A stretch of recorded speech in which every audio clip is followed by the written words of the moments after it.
Children, now today we will do this question of chapter 1, 1.6.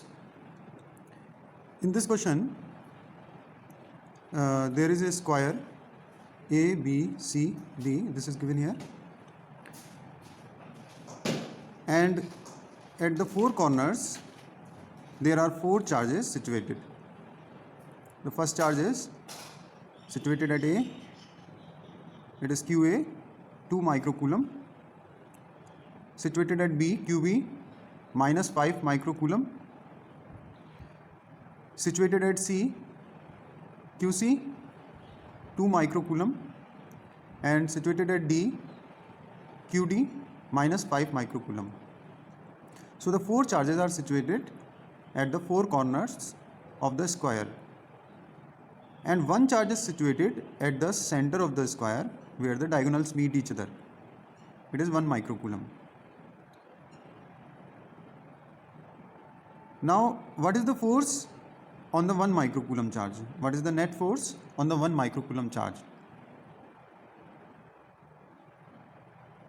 So, firstly, the first charge QA will repel the 1 microcoulomb with some force F1 in the direction towards C. Then the third charge also, which is equal to the first charge QA, this charge will also repel 1 microcoulomb with the same force as that of the first charge. This is F3. So the two force there is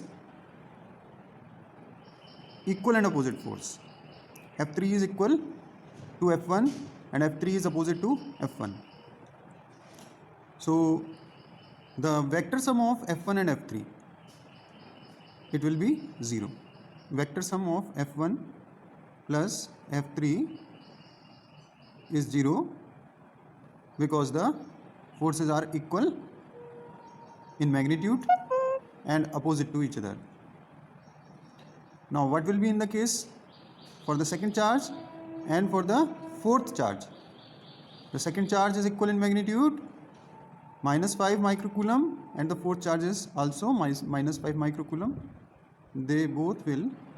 Now firstly, the second charge, it will attract by the force F2 directed towards B, and the fourth charge will attract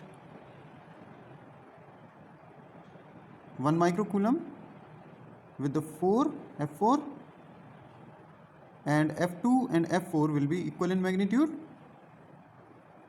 and their vector sum is F2 plus F4 is 0. So the net vector sum of the four forces is F1 plus F2 plus F3 plus F4. It is equal to 0. So the answer is that it is 0. So these questions are based on the superposition principle.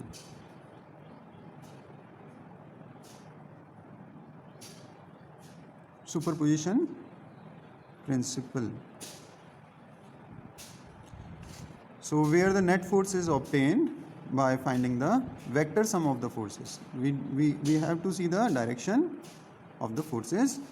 That is what is stated in the superposition principle, and it is a important point to know that the net force on any charge is the vector sum of the forces acting independently on any charge. The force acting is independent. F1 is independent of F2, F2 is independent of F3, F3 is independent of F4. All the forces are independent, but then their net force is the vector sum. That is what the superposition principle, and it is very important for all of you. So I instruct you to practice all the numericals of your chapter 1 given in the exercise of NCERT. Thank you.